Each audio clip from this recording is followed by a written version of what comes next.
Hey guys, so this is the finished product for the Hampton Bay Gazebo that I purchased at Home Depot. August 2020. I got it for about 870 total with tax.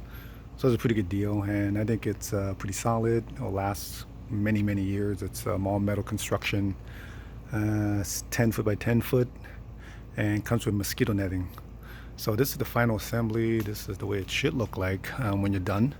And I'll just point out a few things that I had some issues with that delayed the installation because I had to go back and redo stuff.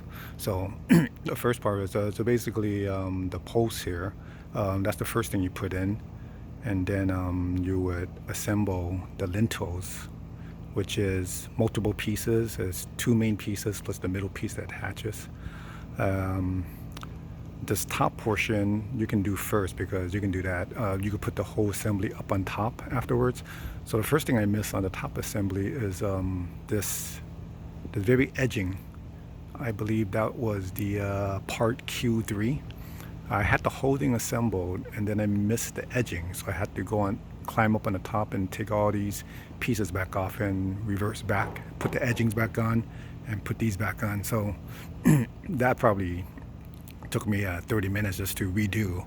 So whenever you don't have to redo stuff like that, it will save you a lot more time. So pay attention to the edging because in the instructions there was a small note about it and I missed it. So focus on that. And so you start with the post, you put the lintels, and then you after the lintels, which is this part, you do the this roof piece. Then after the roof piece, you got the whole structure, skeletal structure of the assembly. You can see that on video number 2 that I posted up, how it looks like.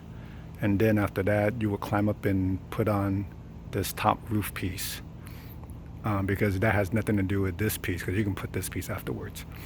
Then after you got all that done, there's a lot of details like caps here and everything else. But then you would put on the roof paneling, which consists of five pieces, and they recommend you go from left to right. So it'd be a piece 1, 2, 3, 4, 5, and they basically overlap each other. The hardest part is getting the first 2 pieces on because you have to hold up both of them, and this really is the only part that requires 2 people. Everything else you could pretty much do on your own, including putting the posts to the lintel. It would take a longer time, but one person could do it. So this piece really requires 2. One person, it would be very difficult because one person would have to hold it up and the other person had to find the hole to really accurately screw it down.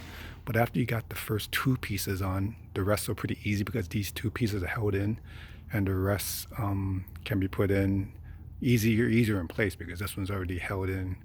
Then you snap in number 3 and then 4 and then 5. And then after that, you put down these corner ridges that hold them down. And then of course actually before the corner ridges, the side mounts here, which is kind of like the gutter or the eaves.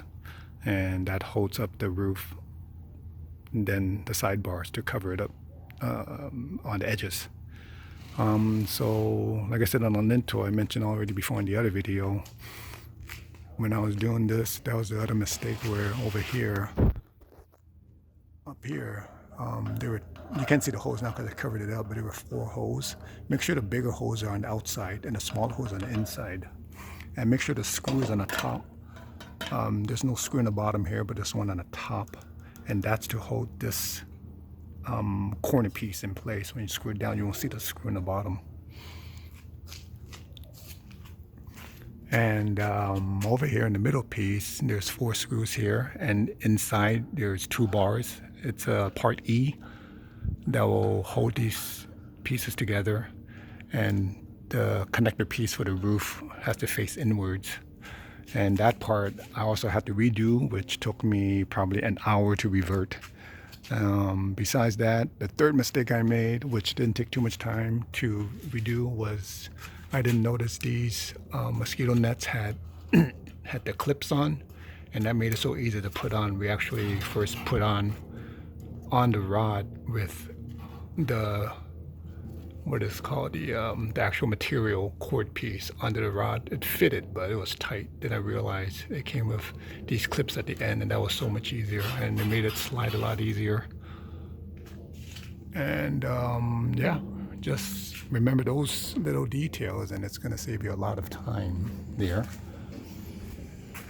And later on, you can it comes with a hook over here. You can use the hook to, I already looked at Amazon. You can find fans that you can hook on for like 20 bucks.